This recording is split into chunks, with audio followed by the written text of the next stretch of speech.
2117, yeah, so I just hope that, I mean, I know it's already secured, right? So whoever's there is going to be there.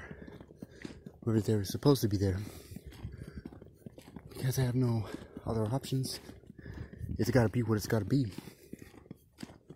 So basically, I think I just have to remain silent until they fucking watch the video, because it's like, motherfuckers, I got the paper, so maybe I'll use the paper as an opening folly or something.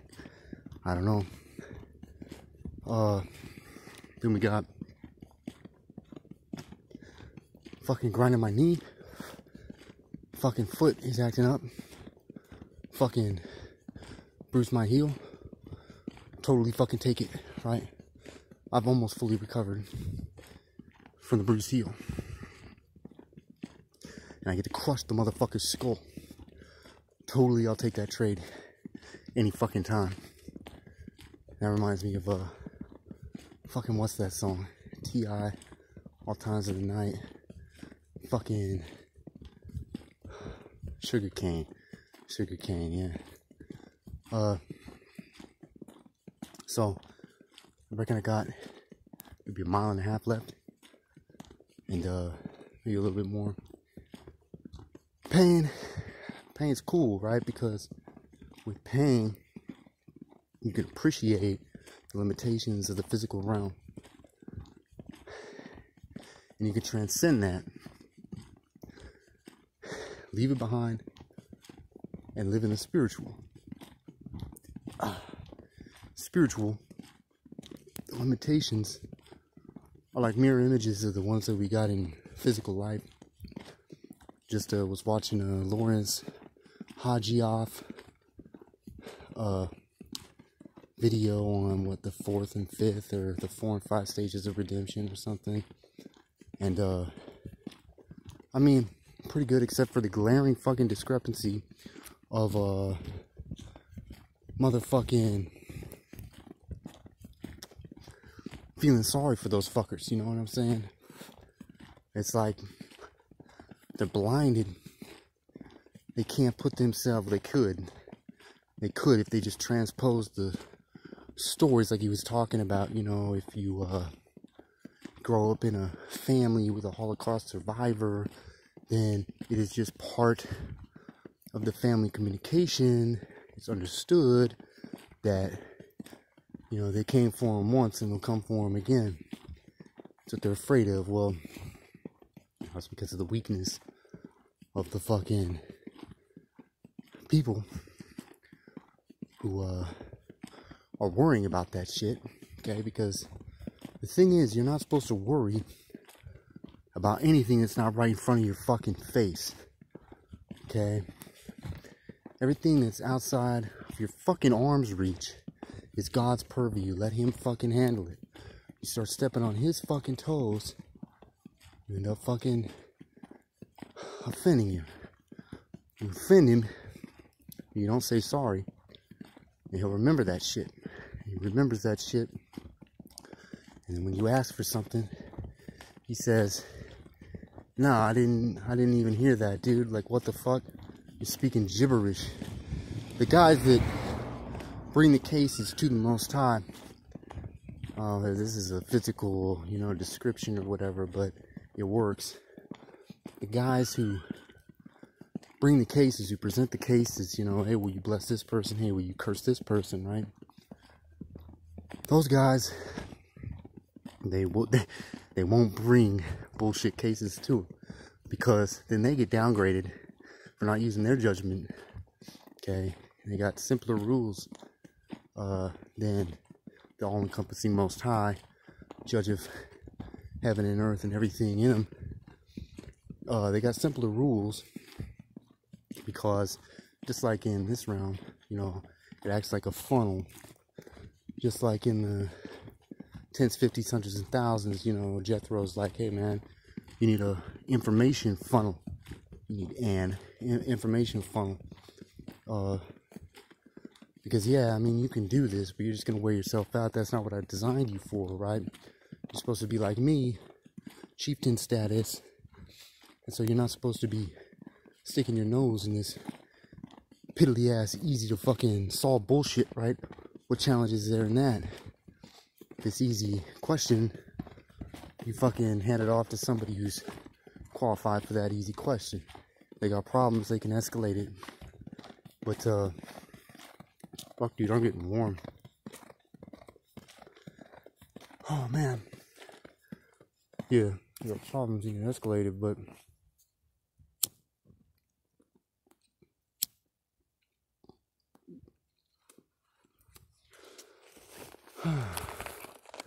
it's just the minutia bullshit, you know? Minutia bullshit is not fucking, it's not what we need to advance. That minutia to you, to me, is really, really shit. That's not gonna work. I need someone to set this fucking down. Tired. Not working. So, the minutia bullshit.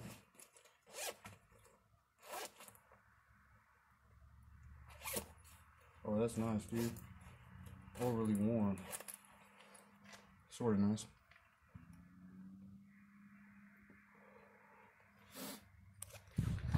So the minutia bullshit is actually challenging stuff for a lot of people. Like I said, you know, it's like my IQ is somewhere, you know, 135, 155, somewhere around there. Maybe higher, maybe lower, I don't know. I mean, I fucking I find problems in the IQ test problems because sometimes they're not very well written, you know, and it's like there's multiple answers. It's like, I guarantee there's multiple answers. You guys didn't think this through, but, you know, I digress. That's to make a point that, you know, if you're in the top 1%, let's say, then literally, you know, 1 out of 100 people can be on your level. And, so God knows, you know, the bell curve, right? He invented that shit. So, he dispenses problems in proportion to the bell curve. Okay. Problem is the dumber people, okay, they're not concerned with solving the problems they should be solving. Instead, they're watching fucking Netflix and stupid fucking cat videos and motherfucking football and shit, you know? It's like, you're watching football, you should be figuring out how to save your own fucking soul forever, you know? Like, why are you watching football? Now, there are lessons to be learned in football. But that would be studying football, you know? Not just tacitly or passively watching it. It's a waste of fucking time, a waste of breath, a waste of, you know, the time, the breath of life that God is giving you. Present tense is giving you. So, if you're wasting the life that he's giving you, why would he want to give you eternal life? That's like signing up to be fucking robbed from forever, okay? He's not a retard, so he ain't gonna do that. But he wants to dispense eternal life. So, he's got a process in order to train people up. So they can earn it. Now, that's a funny thing, because technically you're not earning it. Technically what you're doing is placating the guy who, by all rights, can just end your ass. Because you're a fucking criminal who's stealing from it, okay? Lucky for you, God is long-suffering. He will just sit there and be stolen from, right? He might get pissed and stuff, but he'll allow you to steal from him, you know, in the future. Because he can work with that. He can manipulate you so that you steal something that's going to end up blessing somebody else. You know what I'm saying?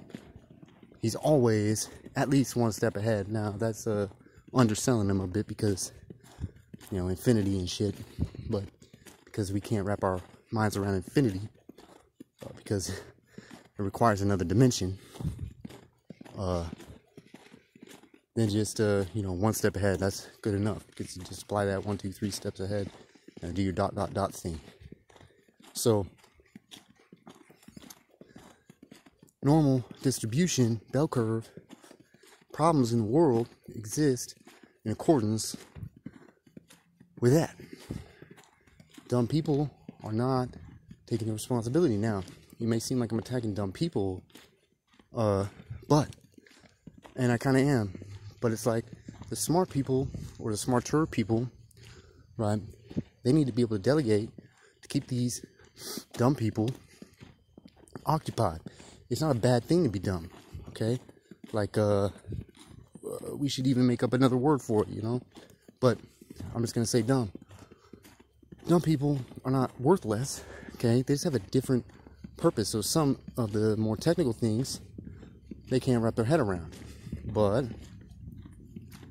that's good, because some of the simpler things, people, they are really good at thinking, they tend to overthink. And then so it's good to have a balance. And this is where wisdom and stuff comes in. If everything was perfect, set in place and everything, and you know, spoon-fed to you or whatever, you wouldn't need to develop wisdom. And wisdom, like, this is the backbone of eternal life. Because if you are given eternal life, and with that comes, I mean, just do the math, eternal life, and if you have any amount of authority or power available to you during that eternity, then you have essentially infinite power. Okay? So if you have infinite power and you're off just by a fraction of a percent, just a fucking hair, if you're making mistakes just a little bit, that goes to infinity, and you end up with a lot of fucking corruption. Like infinite corruption. Now you multiply that by the amount of people who have ever lived, and you got a big motherfucking problem. So that's why the world is so motherfucking convoluted, complex, and above our ability to understand. Because we're meant to work together. If you're not working together, you're not even fucking living. That's why I'm so motherfucking pissed. Okay? Now, there's a Tony guy, right? And, you know, I think he responded pretty well. Pretty rationally and stuff, you know. A little bit presumptuously. I don't think he watched the videos while he was talking to me. I think maybe he watched the videos and then stopped talking to me, because he's like, holy fuck. And I hope that's a good sign. I hope that's a good sign, like, you know, maybe something clicked. And maybe he's like, oh shit, I gotta go revamp some of my fucking beliefs and shit. And that would be awesome. That would be awesome, because that accrues to me. Now I'm making money, if that's the case. I'm making money off of what he's producing and will produce. You know, like a spiritual child. Everybody's like that. All situations are like that. That's why it's very important to hold your tongue when you need to hold your tongue, but also speak when you need to speak. And it's the wisdom to know the difference, okay? You want to put in some 12 steps AA stuff, which, by the way, way better than fucking church. Like, if you're going to church, stop fucking going to church. You know what I'm saying? If you're going to church on Sunday, fuck that shit. Go to fucking AA on Wednesday and Tuesday and Thursday. Like, just go to AA all the time. You're going to get so much more meat out of that than you will at church. I mean, believe you me. Now, here's how you justify it. Here's how I did it. Beginning, you know, because you feel like you're there and you shouldn't be there. If you're not an alcoholic, or if you're not a narcotic addict or something, you know. And so you have to justify it. And the way I did is I justified saying, okay, well, I'm a sinner. I have sinned. I, you know, and I have to go to a little bit pretend game. I'm bound by sin. Okay? Now, this is pretend, because I'm not. But I'm still susceptible to it. But, if you're bound by sin, right, this is like alcohol. Alcohol addiction, sin addiction, same thing. So you justify and you say, okay, hi, I'm Robert. I'm an alcoholic. And you just do that conversion in your head. Now, technically it's a lie, okay? But they're not defining fucking terms at the beginning of the fucking session. Like, shit, dude, technically it's a lie, but technically also it's not a lie. This is where the Jew comes in, right? Because you ought to be able to justify anything with anything, you know? If it's not explicitly stated or implied or whatever, there's a lot of wiggle room in most of the things that we talk about and do. A lot of presumed facts that we base our conversations and our thoughts off of and stuff. But when you bring it back to the basics, then you analyze the presumed facts and you establish the basis of your arguments and your beliefs and your thoughts. Okay. And then you're correct. Just always correct. No matter what, correct. And the cool thing about that is that, I'm gonna go this way. Being correct all the fucking time, okay? So long as you don't slip and fall, okay? God's gonna be with you. And then, once you gain experience with God being with you, then you slip. You don't even know that you sinned, you know? The only cue you have is that something's different and God ain't on your shoulder right now, okay? That sort of situation is enough to make you fucking anxious and fearful and shit. As soon as you're anxious and fearful, you have to know that God is not with you, okay? God only exists in peace, okay? This is why Elijah and silence, okay? Maybe it's Elisha, I forget. Anyway, silence. And in the silence, he spoke with a still small voice. After a bunch of the other shit, okay? The other shit, the chaos, the thunders and lightnings and earthquakes and shit. That is to cause you, like Hajiaf was saying, that is to cause you to 1, 2, 3, 4, 5, 6, down to 5 and 6 now.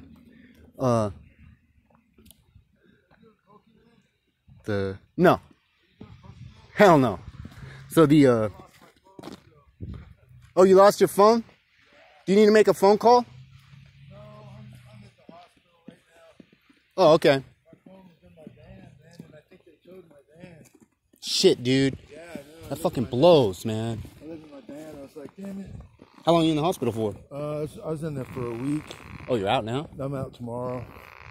Yeah, I ended up with I think I scraped my hand, and then it got infected when I was working in my car. Boy. Yeah, and then it blew up like that.